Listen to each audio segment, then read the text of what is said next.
সালাতুল হাজতের নামাজ আদায় করবা, চিৎকার মেরে বলুন সুবহানাল্লাহ।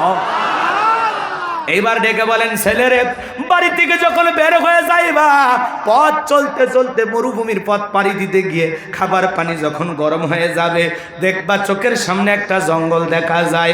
ওই জঙ্গলের ভিতরে সুন্দর করে ঝর্ণা দিয়া পানি পড়তেছে। ওই ঝর্ণার কাছে যা তৃপ্তি সহকারে পানি পান করবা, প্রয়োজন মোতাবেক পানিটা নিবা। এইবার যখন ওইটা নিয়ে সামনের দিকে রওনা করবা, পিছন দিক তাকায়া দেখবা জঙ্গলটা নাই। তুমি ভয় পাইবা না, পথ চলতে চলতে সামনের দিকে যাইবা। সামনের দিকে চলতে চলতে তাকা দেখবা বিশাল বড় একটা গাছ। ওই গাছের নিচে ছায়া আশ্রয় নিবা না, নিলে তোমার বিপদ হবে।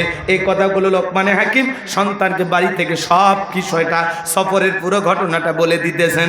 বাজান গো আমার, লোকমানে হাকিমের সন্তান এইবার 2 রাকাত সালাতুল হাজতের নামাজ পরে রওনা করলেন। পথের মধ্যে পানি যখন গরম হয়ে গেল, ঝর্ণার পানি পান করলেন। সেই পথ পাড়ি দিকে পিছন দিকে তাকাইছেন, জঙ্গলটা আর দেখা যায় না। এইবার সামনে পথ চলতে চলতে দেখেন বিশাল বড় একটা গাছ। ওই গাছের নিচে ক্লান্ত শরীর, মন চায় আশ্রয় নিতে, কিন্তু বাবা বলে আসছে আশ্রয় নিলে বিপদ হবে। এইবার ছেলেটা টেনশনে পড়ে গেল। এইবার গাছের গোড়ায় বসে থেকে একটা মুরব্বী ডেকে বলে, বাবা রে তুমি এই দিকে আসো। লোকমানে হাকিমের ছেলে ডেকে বলে, না, গাছের ছায়া আশ্রয় নেওয়া যাবে না, নিলে বিপদ হবে। মুরব্বী ডেকে বলে, তোমার বাবা কি বলে নাই চলতি পথে একটা মুরব্বীর সাথে দেখা হবে, হয়ে গেলে খবরদার তার সাথে খারাপ ব্যবহার করো না? বলে, হ্যাঁ বলেছে। তাহলে ভয় পেও না বাবা, তুমি আমার কাছে আসো। লোকমানে হাকিমের ছেলে এইবার গাছের ছায়া আশ্রয় নিলেন। বাজান গো আমার, ক্লান্ত শরীর, মুহূর্তের মধ্যে যখন চোখের ভিতরে ঘুম চলে এসেছে, এইবার বিষাক্ত একটা সাপ এসে লোকমানে হাকিমের সন্তানকে সবল মারলেন। মুরব্বী তাকায় দেখে সত্যি তো ছেলেটার বিপদ ঘটে গেল। এইবার কি করলেন, বিষাক্ত সাপটাকে ধরে এই সন্তানটাকে বিষমুক্ত করলেন। এইবার বিষাক্ত সাপটাকে ধইরা 2 টুকরো করলেন, পিছনের অংশ ফালায়া দিলেন, আর মাথার অংশটা লোকমানে হাকিমের ছেলের ব্যাগের ভিতরে রেখে দিলেন। এইবার যখন ঘুম থেকে জাগ্রত হয়েছেন, ডেকে বলে, ছেলেরে সত্যি তোমার বিপদ হয়েছিল, বিষাক্ত সাপ তোমাকে সবল মেরেছিল, আমি তোমাকে বিষ মুক্ত করেছি, আর ভয় নাই। লোকমানে হাকিমের ছেলে এইবার ঘুম থেকে জাগ্রত হইয়া 2 রাকাত সালাতুল হাজতের নামাজ আদায় করলেন। বলেন আল্লাহু আকবার।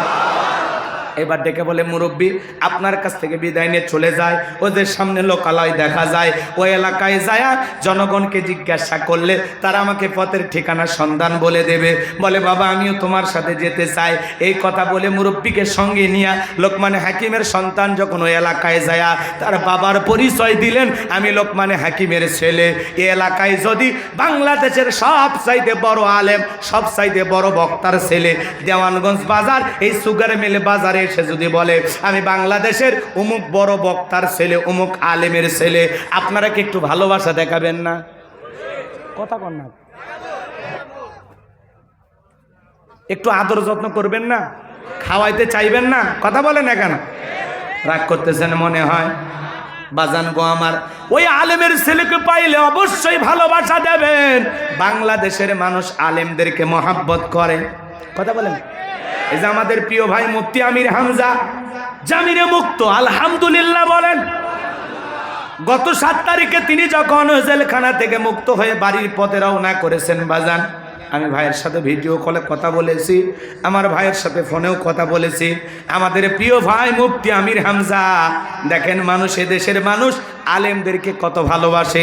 পুরোটা ফেসবুক ওই দিন যুবকেরা নায়ক নায়িকা কারো পোস্ট দেয় নাই, সমস্ত যুবক একমাত্র মুফতি আমির হামজার ছবি পোস্ট করে বলেছেন আলহামদুলিল্লাহ, কোরআনের মুফাসসির এখন মুক্ত বাতাসে। আল্লাহু আকবার বলে।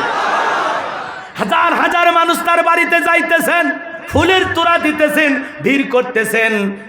আজকেও গেছেন বগুড়ার একজন ভাই গোলাম আজম, তিনিও দেখা করতে গেছেন। সবাই যাইতেছেন, ফুলের তোড়া দিতেছেন, ছবি তুলতেছেন, মহাব্বত ভালোবাসা শেয়ার করতেছেন।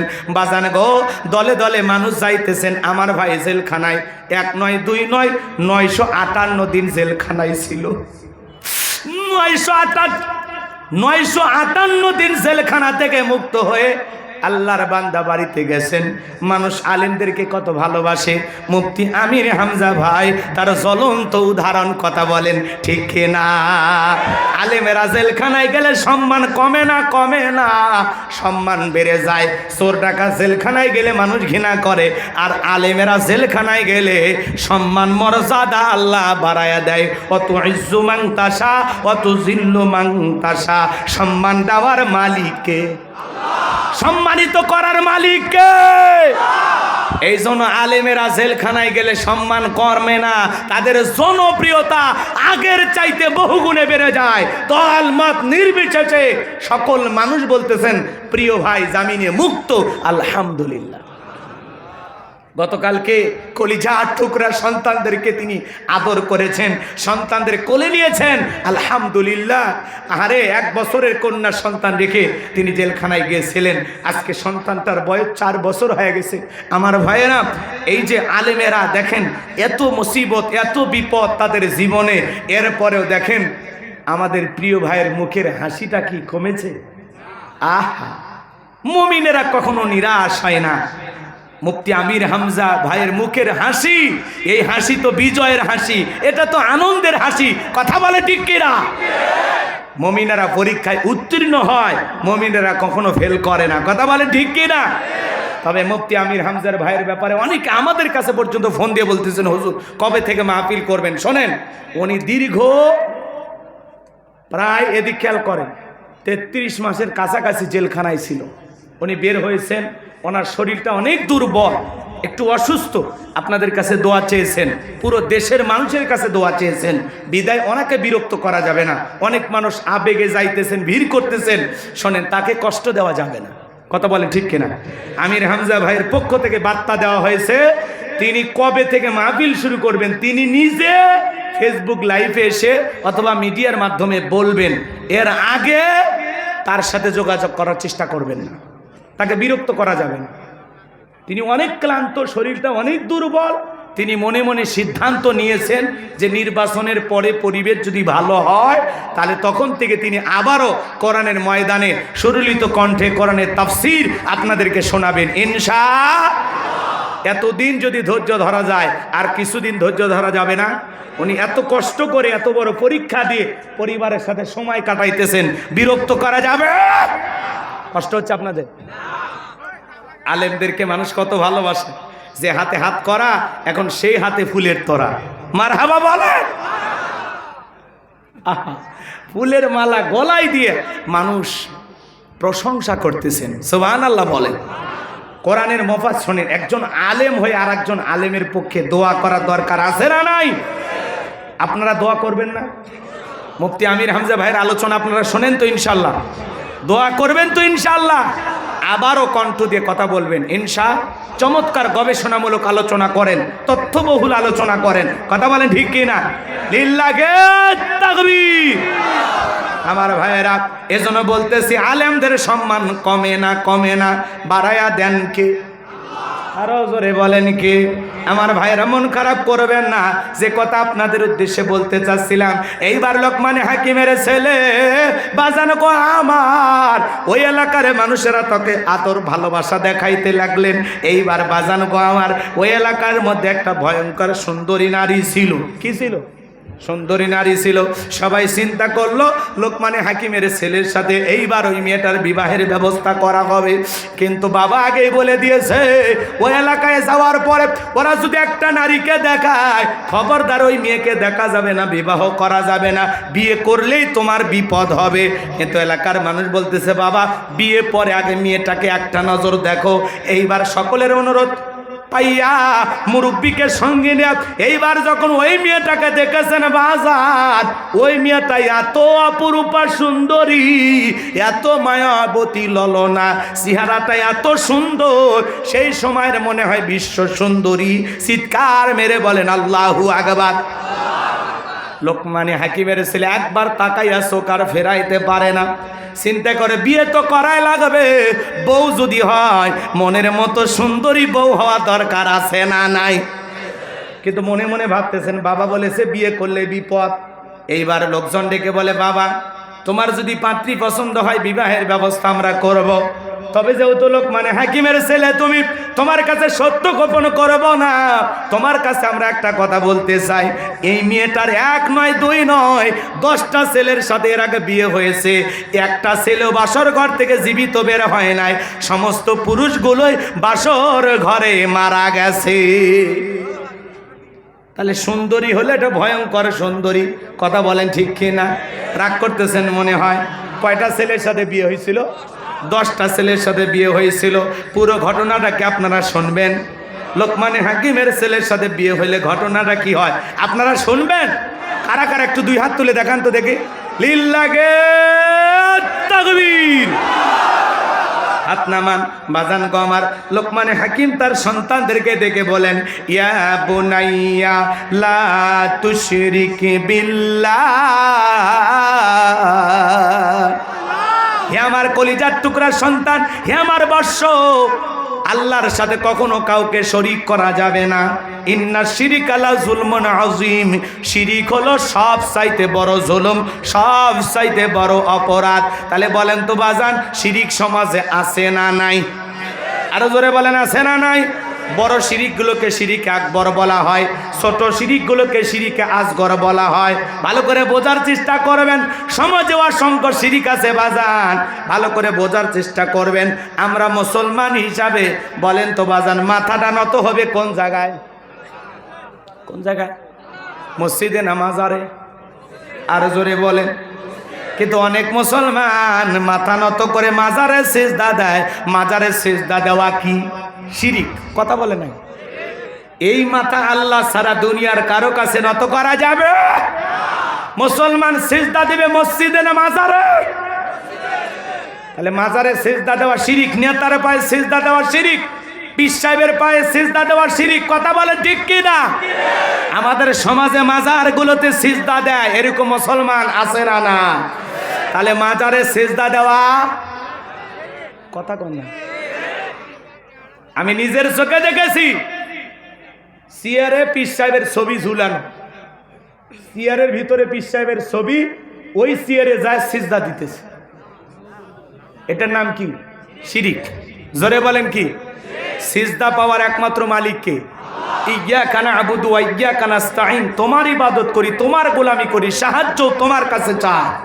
এজন্য কোনো পীরের পায়ে সিজদা দেয়া নয়, কোনো মাজারে সিজদা দেয়া নয়, কোনো পীর সাহেবের ছবিতে সিজদা দেয়া নয়। এগুলো সিজদা দেওয়া শিরিক। কথা বলে ঠিক কি না? আজকে মাজারে সিজদা দিয়া বাবার কাছে কি চান? পীর সাহেবের কোনো কিছু দেওয়ার ক্ষমতা আছে? সব কিছু দেওয়ার মালিক কে? চাইতে হবে কার কাছে? আজকে মাজারগুলোতে যায় দেখবেন মানুষ পাগল হয়ে যায়। একটা বেটা দে বাবা, একটা বেটা দে। তুই না বেটা দিলে আব্বা বেটা দেবে কি? মাজারে পীর সাহেব কি ছেলে মেয়ের কারখানা খুলে বসে আছে? হ্যাঁ, ডুগি তবলা বাজায়া মাজারগুলোতে দেখবেন গাঁজা খাওয়ার আসর বসে গেছে। এমন কায়দায় গাঁজার কলকিতে টান মারিয়া ধোঁয়া ছেড়ে দিচ্ছে, রাস্তায় প্রশাসনের লোক দাঁড়ায় বলতেছে মনে হয় ওরসের রান্না চলতেছে। আছে না? না আপনাদের এলাকায় মনে হয় নাই? ডুগি তবলা বাজায় গান গাইতেছে, কেরামান কাতিবিন রোজা হাসরের দিন আল্লাহর দরবারে যদি করে অভিযোগ, হায় হায় মাওলার দরবারে যদি করে অভিযোগ, আমি বলবো দুনিয়ায় ছিলাম ল্যাংটা বাবার লোক। কোন বাবা? তোর বাবা যদি ল্যাংটা হয় তোর কপালে 12টা বাজাবে আল্লাহ। কথা বলে ঠিক কি না? ভণ্ডামি আছে না নাই? ভাই অনুরোধের ভাষায় বলি, মুসলমান সম্পর্ক হবে মসজিদের সাথে, মাজারের সাথে নয়। মাজারে যদি কোন আল্লাহওয়ালা শুয়ে থাকে ওটা ভিন্ন কথা। উনি আল্লাহর ওলি হয়ে থাকলে আল্লাহ ওনার ফয়সালা করবে, উনি আরাম আয়েশে থাকবে, ওনাকে নিয়ে আপনার টেনশন নাই, আপনি নিজেকে নিয়ে টেনশন করেন। কথা বলে ঠিক কি না? পীর ছিল শাহজালাল, শাহপরান, শাহ মাকদুম, বাইজিদ বোস্তামি, আব্দুল কাদের জিলানী, আল্লামা খাজা মঈনুদ্দিন চিশতি রহমতুল্লাহ আলাইহি, রংপুরের কেরামতুল্লাহ, বগুড়ার শাহ সুলতান, রাজশাহীর শাহ মাকদুম, বাগেরহাটের খান জাহান আলী, বড় বড় আল্লাহ ওয়ালাদের কারণে এদেশে ইসলামের প্রচার প্রসার হয়েছে। এটা নিঃসন্দেহে ভালো কথা। কথা বলে না কেন? পীর ছিল শাহজালাল, খানকায় পীর, রাজপথে বীর, নারাই তাকবীর হুঙ্কার দিয়েছে, গৌর গোবিন্দ ধুতি খুলে পালাছে। আর এখন মাজারগুলোতে নারী পুরুষ একত্রে হইয়া ডুগি তবলা বাজায়। এমন পীর মহিলা মুরিদ দেখলে কয় মাই, কথা কয় না।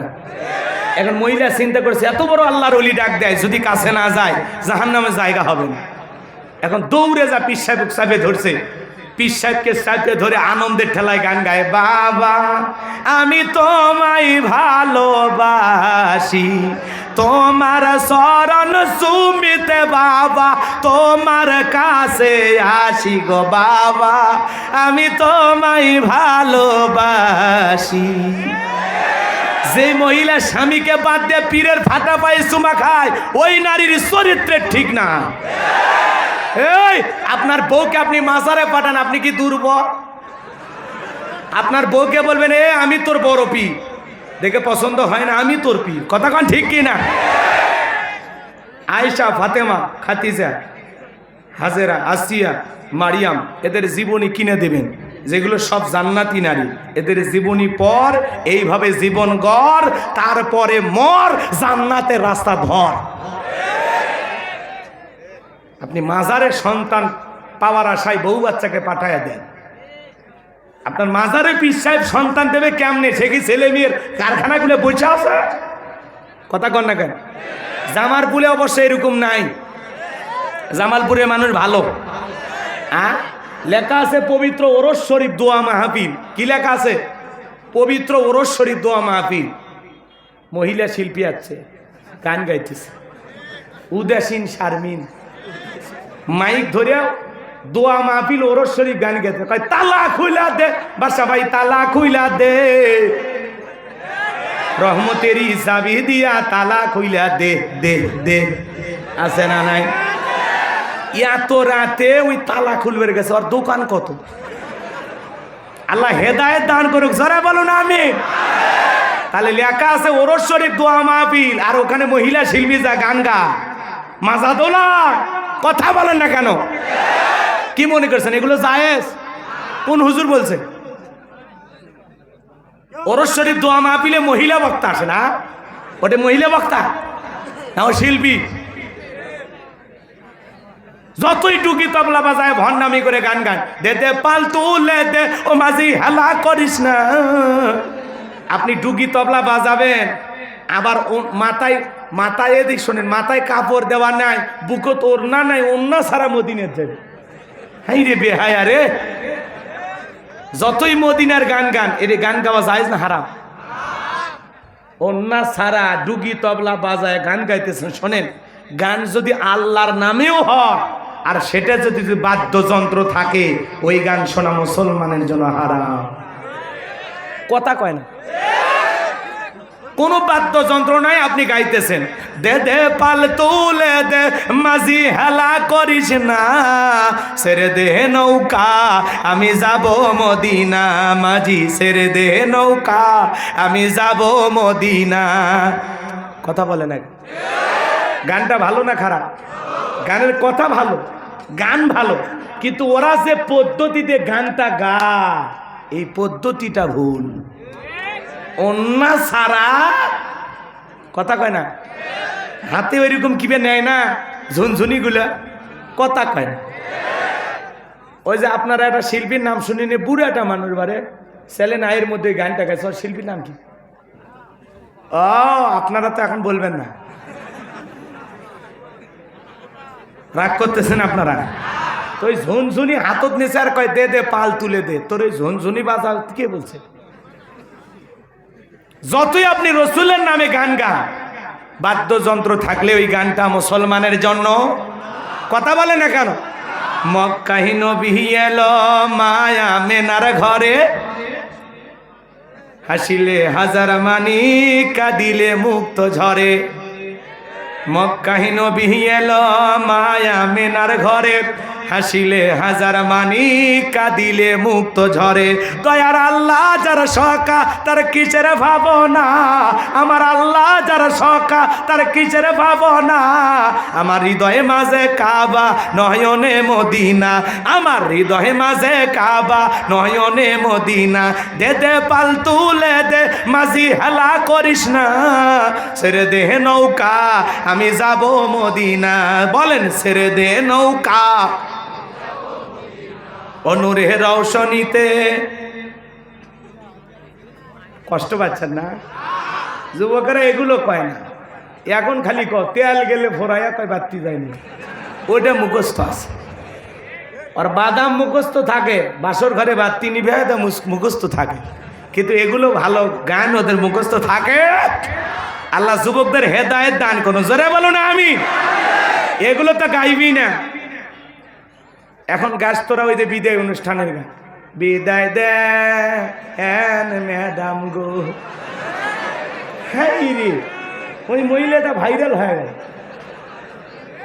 ম্যাডাম ধরে ক্লাস 5-এর ছাত্রী বিদায় অনুষ্ঠানে গান গাইতেছে। শোনেননি আপনারা? কারা কারা শুনছেন হাত তোলেন। অনেক সব পাইছি আমরা না?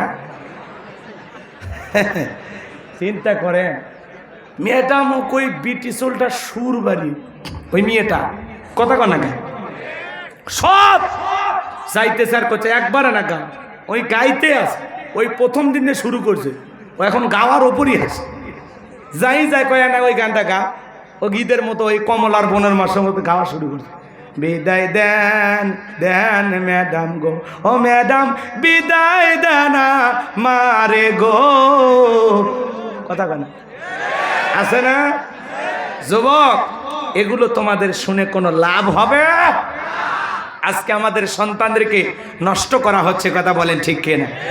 আজকে বাচ্চাদেরকে এখন স্কুলে গান শেখানো হয়, তিরিং বিরিং নাচ শেখানো হয়, আলু ভর্তা শেখানো হয়, কেমনে বিছানায় ঘুমান লাগে ওইটা শেখানো হয়। আল্লাহ এই জাতিকে হেদায়েত দান করুন, জোরে বলুন না আমিন। আমার ভাইয়েরা, তাহলে কোনো মাজারে মাথা নত করা যাবে? মাজারে সিজদা দেওয়া শিরিক। মাজারে সিজদা দেওয়া কি? তাহলে আল্লাহ সারা দুনিয়ার কারো কাছে মাথা নত করা যাবে? মনে থাকবে তো ইনশাআল্লাহ।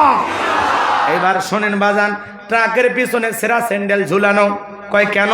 কয় হুজুর দুর্ঘটনা থেকে বাঁচার জন্য। তাহলে ভরসা স্যান্ডেলের ওপরে নাকি আল্লাহর ওপরে? আরো জোরে বলেন।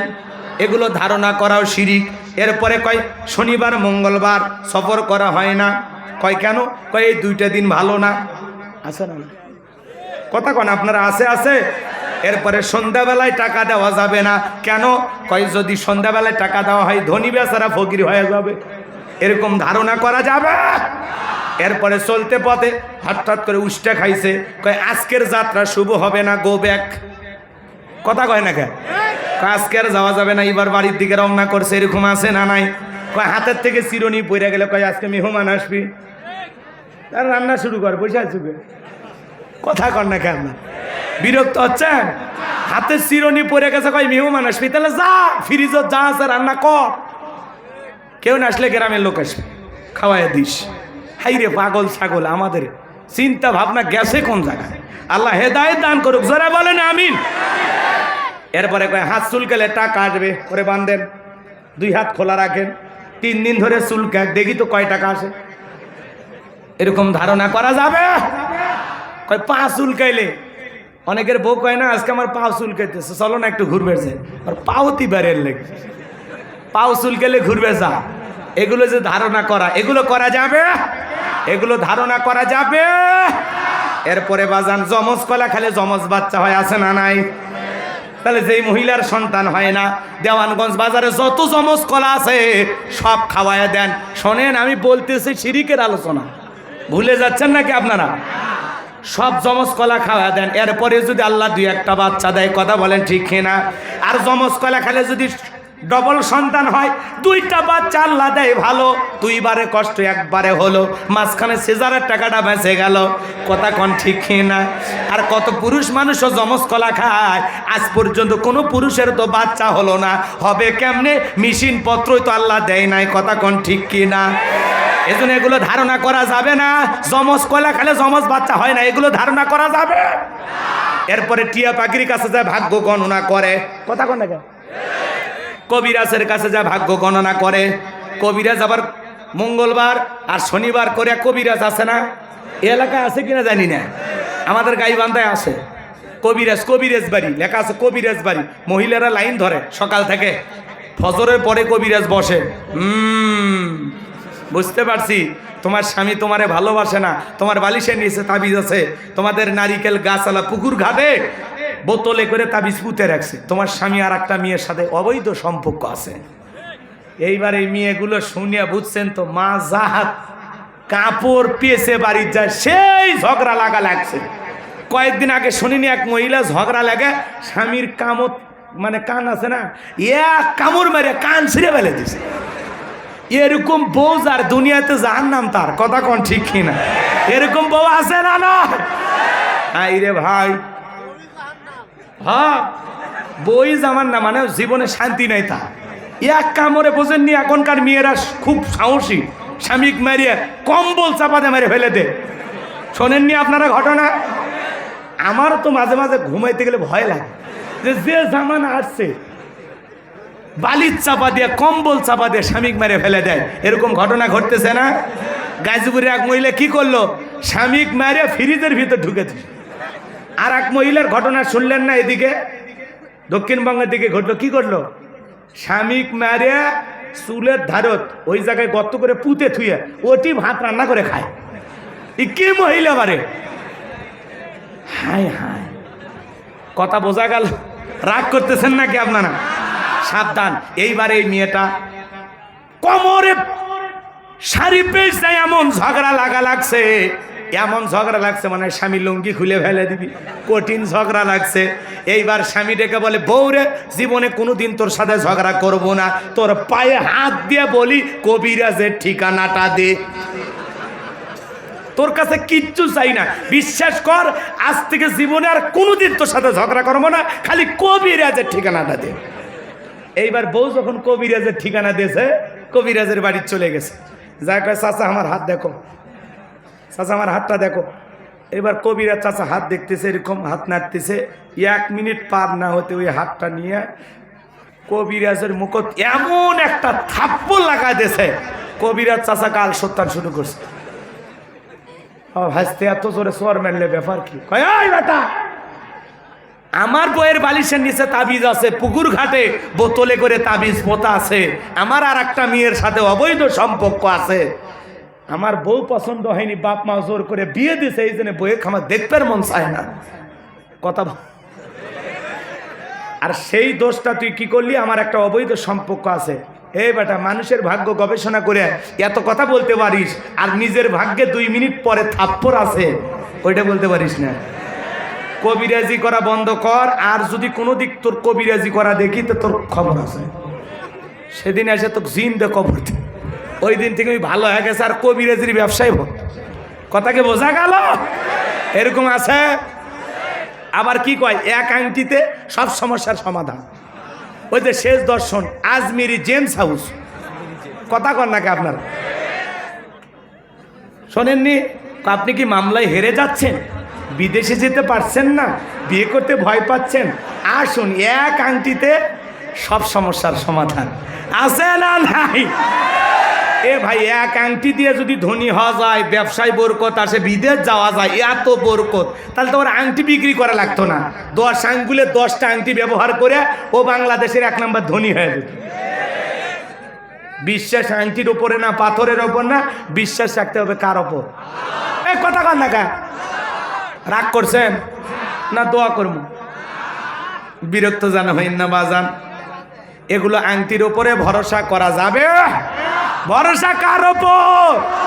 এরপরে আরো কত ঘটনা বাংলার জমিন আছে বাজার, কয়টা কথা আপনাদের উদ্দেশ্যে বলবো। মুসলমান ভালো করে বোঝেন, লা তুশরিক বিল্লাহ, আল্লাহর সাথে কখনো কাউকে শরীক করা যাবে। এরপরে ছোট বাচ্চার কপালে কালো টিপ দেয়, পায়ে কালো টিপ দেয়, কেন? কয় বদ নজর থেকে বাঁচার জন্য। কথা কয় না? এরপরে নতুন ছেলের বউ চা বানাইতে গিয়ে কাপটা করে ভাঙে গেছে, বলে অলক্ষণে বউ আসছে, প্রথম দিনে সংসারে 4 কাপ ভাঙছে, এ তো পুরো সংসার ভেঙে খান খান করে দেবে। এগুলো বলা যাবে না, এগুলো একটা দুর্ঘটনা। ওই ঘটনা শাশুড়ির হাত থেকে ঘটতে পারে, ননদের হাত থেকে ঘটতে পারে, একটা চায়ের কাপের সাথে মানুষের ভাগ্যের তুলনা করলে হবে? কথা কন নাকি আপনারা? ওয়াল কদরিহি শাররিহি মিনাল্লাহি তাআলা ওয়াল বাসি বাদাল মাউত, তকদিরের ভালো মন্দ সব কার হাতে? তাহলে বাজান গো আমার, শিরিক করা যাবে? এ যুবক, তোমরাও অনেকে শিরকের সাথে মিশ্রিত হয়ে গেছো, জড়িত হয়ে গেছো। এক যুবক বলে, হুজুর আমি পূজার মেলাত গেছিলাম, যা দেখি প্রতিমার সামনে মন্দিরে অনেকগুলো কলা, ওখান থেকে কয়েকটা কলা খাইছি, লাড়ু খাইছি। আছে না? প্রতিমার নামে কোনো কিছু উৎসর্গ করা হলে ওইটা মুসলমানের জন্য খাওয়া জায়েজ না হারাম? মেলায় যাওয়া এ কথা কর না কেন? এই যে আমাদের দেশে যখন দুর্গা পুজো উৎসব হয়, ওই মেলায় মুসলমান হিসেবে যাওয়া জায়েজ না হারাম? হ্যাঁ, বউ বাচ্চা নিয়ে টুপি আছে, মুখত দাঁড়িয়ে আছে, পালসার গাড়ি নিয়ে বউ বোরকা পরে মেলার ভিতর ঢুকিচ্ছে, ওটা কি হিন্দু না মুসলমান? এ কথা কর না কেন? ওদের দুর্গা পুজো উৎসবে মেলায় যাইতেছেন আর গান গাইতেছেন, মেলায় যা রে, ফেরেশতারা কবে সর রেডি আছে রে। আমরা কবরে লাঠিনে বসে আছি, খালি এটি ঢোক, তোকে এমন পিটান পিটাবো তোর মেলার যাওয়ার স্বাদ মিটে দেবো। কথা কথা ঠিক কিনা? এই মুসলমান, আপনার আমার ঈদের নামাজ পড়তে কি ওনারা আসে? জুমার নামাজে তো আসে, অন্তত মানুষ মারা গেলে তো জানাজায় আসে, কুরবানির ঈদে তো মিস করেই না। তা আপনার ঈদের নামাজ পড়তে অন্য ধর্মের মানুষ আসে না, জুমার নামাজ পড়তে আসে না, জানাজার নামাজ পড়লে আসে না।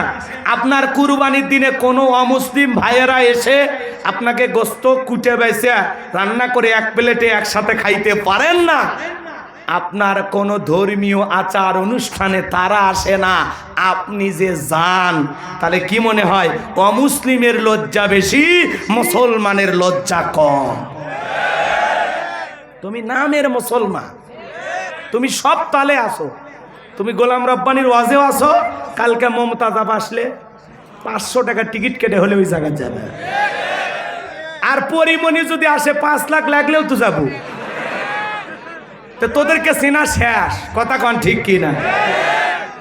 এইরকম ঝোঁকে তালে ইমানদার এদিকেও আছে ওদিকেও আছে, এরকম ইমানদার দিয়ে জমিনে ইসলাম প্রতিষ্ঠিত হবে?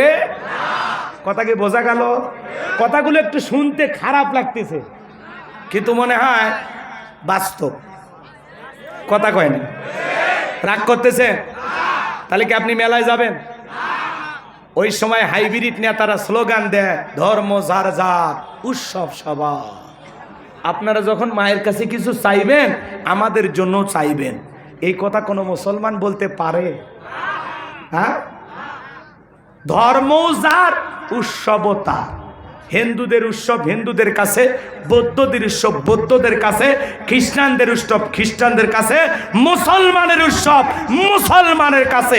ধর্ম যার যার, উৎসব তার। ধর্ম যার, উৎসব। আর আপনারা কি স্লোগান দেন? আগে কি সুন্দর দিন কাটাইতাম, ওদের পূজা হলে আমাদের দাওয়াতে আমরা যাইতাম। যা, কবরে যাবি না, ওইখানে তো যাওয়া লাগে। মুসলমান জীবনে যতদিন বেঁচে থাকবেন, কোনো দিন অমুসলিম ভাইদের পূজার মেলায় যাবেন না। হাত তুলে ওয়াদা দিতে পারবেন না? হাত তুলে ওয়াদা দেন। এখানে যাওয়া জায়েজ না হারাম? হাত নামান, আল্লাহ কবুল করেন। জোরে বললেন। অনেকে আবেগের ঠেলায় আবার বলে, হ্যাঁ হুজুর কি যে বলেন, বাচ্চা কাচ্চা কান্না করেছিল, বাড়ির পাশে মেলা, আমি তো আর ওই প্রতিমার পূজা করতে যাই না, আমি একটু মেলায় গেছি। একদিন মেলায় ঘুরলে কি আমি হিন্দু হয়ে গেলে? এইরকম ঠেটা থাকলে বুঝানোর কোনো কায়দা নাই। কথা কর না? আপনি যান ভাই, প্রতিদিন যান, আমার কোনো আপত্তি নাই, কিন্তু আপনি মনে রাখেন এটা আপনার জন্য হারাম। কিন্তু হ্যাঁ, অমুসলিমেরা তারা অনুষ্ঠান করবে, শোনেন, মুসলমান তাদের নিরাপত্তা দেবে। অমুসলিমেরা যেই জনপদে বসবাস করবে, মুসলমানেরা যদি ওই জনপদের নেতা হয়, ডিমের ভিতরে কুসুম যতটা নিরাপদ, মায়ের কোলে শিশুটা যেমন নিরাপদ, অমুসলিম ভাইয়েরা মুসলমানেরা যে এলাকায় থাকবে, মুসলমানেরা যে এলাকায় নেতৃত্ব দেবে, অমুসলিমেরা তার চাইতে বেশি নিরাপদে থাকবে। ওদের ধর্মীয় আচার অনুষ্ঠান ওরা পালন করবে, মুসলমানেরা নিরাপত্তা দেবে, বাধা দেওয়া যাবে। কথা ক্লিয়ার? আবার ভুল বুঝছেন না, ভুল বুঝছেন না, ঠিক আছে? ওনাদের উৎসব হবে, প্রশাসনের লোকেরা যা নিরাপত্তা দেবে। আপনি কেন মনে থাকবে? কষ্ট হয়েছে আপনার? এই হুজুরে এসে মেলা যাওয়া বন্ধ করে দিল। শোনেন, বাচ্চা কাচ্চা কান্নাকাটি করে, জামালপুর শহরে নিয়ে যা ফুচকা খাওয়ান, অথবা পার্ক থাকলে একটু ঘুরে নিয়ে আসেন, তাও মেলায় নিয়ে যাবেন না। মনে থাকবে তো ইনশাল্লাহ? বাচ্চাকে ছোটবেলায় বুঝাইতে হবে, বাবা এটা অমুসলিমদের উৎসব, এটা মুসলমানের উৎসব নয়। আমরা তো ঈদ পালন করি, দেখো না, ঈদুল আজহা, ঈদুল ফিতর, কথা বলে না কেন? সন্তানকে বুঝাইতে হবে ওইটা মুসলমানের অনুষ্ঠান না। কথা বোঝা গেল? আল্লাহ আমাদের হেদায়েতের পথে কবুল করুন। শিরিক যে কত মারাত্মক গুনাহ আমি আপনাকে 2 মিনিটে বুঝাইয়া দিয়ে অন্য পয়েন্টে চলে যাব। কষ্ট হচ্ছে? বিশ্ব নবী বসে আছেন, সাহাবায়ে কিরামদেরকে ডেকে বললেন, আমার সাহাবীরা, একটা ব্যক্তি একটা মাছিকে মেরে জাহান্নামে চলে গেল, আর একটা লোক একটা মাছিকে না মেরে জান্নাতে চলে গেল। সুবহানাল্লাহ বলবেন না? সাহাবায়ে কিরাম জিজ্ঞাসা করলেন, কাইফা ইয়া রাসূলুল্লাহ, নবী গো, বিষয়টা আমরা বুঝতে পারলাম না। একটা মাছিকে মেরে মানুষ কিভাবে জাহান্নামে যায়, আর একটা মাছিকে না মেরে কিভাবে জান্নাতে যায়, ঘটনাটা খুলে বলেন। আমার নবী তখন ডেকে বলে, ও আমার সাহাবীরা শোনো, একটা এলাকায় জালেম বাদশা ছিল। ওই জালেম বাদশা রাস্তার মোড়ে মোড়ে প্রতিমা বানায় রাখছে। ওই বাদশার নিয়ম হলো, যত মানুষ ওই রাস্তা দিয়ে হেঁটে যাবে, প্রতিমার নামে কিছু না কিছু দিয়েই যাওয়া লাগবে। এটা হলো বাদশার নিয়ম। যারা প্রতিমার নামে কিছু দিয়ে যাবে এরা বাঁচবে, আর যারা প্রতিমার নামে কিছু দিতে অস্বীকার করবে, বাদশার লোকেরা প্রতিমা পাহারা দেয়। ওদের দায়িত্ব হলো, যারা প্রতিমার নামে কিছু দিতে চায় না, ওদের দেহ থেকে কাল্লাটা ফেলাইয়া দেবে। ভালো করে বুঝবেন বাজান, প্রতিমা পাহারা দেওয়ার জন্য জালেম বাদশার লোকেরা দাঁড়ায় আছে। ওই দিক দিয়ে একটা ইমানদার হেঁটে যায়, জালেম বাদশার লোকেরা ডেকে বলে, প্রতিমার নামে কিছু দিয়ে যাও। ইমানদার ডেকে বলে, আমি মুসলমান, আমি প্রতিমার নামে কোনো কিছু দিতে পারবো না, আর দেওয়ার মতো আমার কাছে কোনো কিছু নাই। এইবার জালেম বাদশার লোকেরা ডেকে বলে, শোনো, হয় প্রতিমার নামে কিছু একটা দিয়ে যাইবা, আর না হলে তোমাকে রাস্তা পার হতে দেওয়া হবে না। বাদশার নিয়ম অনুযায়ী দেহ থেকে কাল্লাটা ফেলায় দেব। ইমানদার ডেকে বলে, ভাই দেওয়ার মতো তো কিছুই না, খেয়ে দেব। এইবার ডেকে বলে, শোনো, ওই যে প্রতিমার নাকের ডোকায় পড়ে আছে মাছি, ওখান থেকে একটা মাছি যদি প্রতিমার নামে মেরে চলে যাও, তাহলে আমরা যাওয়ার সুযোগ করে দিতে পারি। এইবার ইমানদার চিন্তা করলো, একটা মাছি মারলে কি এমন অপরাধ? এইবার প্রতিমার নাকের ডোকায় থাকা একটা মাছি বাজান গো আমার থাপ্পড় দিয়ে মারলেন। এইবার বাজান গো আমার ওই মাছিটা মেরে ইমানদার নিরাপদে চলে গেল। কয়েকদিন পর আর একজন ইমানদার ওই পথ দিয়ে হেঁটে যায়। জালেম বাদশার লোকেরা ডেকে বলে, প্রতিমার নামে কিছু দিয়ে যাও, এটাই দেশের বাদশার হুকুম, অর্ডার। ইমানদার ডেকে বলে, না না, আমি মুসলমান, আমার পক্ষে প্রতিমার জন্য কোনো কিছু দেওয়া শিরিক, আমি দিতে পারবো। কথা বোঝেন না? অমুসলিম অসুস্থ, মুসলমান নিজের রক্ত দিয়ে অমুসলিমকে সহযোগিতা করবে, তার চিকিৎসায় সহযোগিতা। কথা বলে না কেন? অমুসলিম মেয়ের বিয়ে দিতে পারে না, মুসলমান টাকা দিয়ে বিবাহের ব্যবস্থা করবে। অমুসলিম সন্তান পড়াশোনার খরচ চালাইতে পারে না, টাকা পয়সা দিয়ে সহযোগিতা করবে। অমুসলিম ঘর নাই, মুসলমান ঘর বানায়া দেবে। এগুলো করতে কোনো আপত্তি? শুধুমাত্র তারা যেভাবে পূজা করে এই জায়গাতে মুসলমান টাকা দিতে পারে না। এই বোঝেন, তাদের রক্ত লাগলে রক্ত দেবে।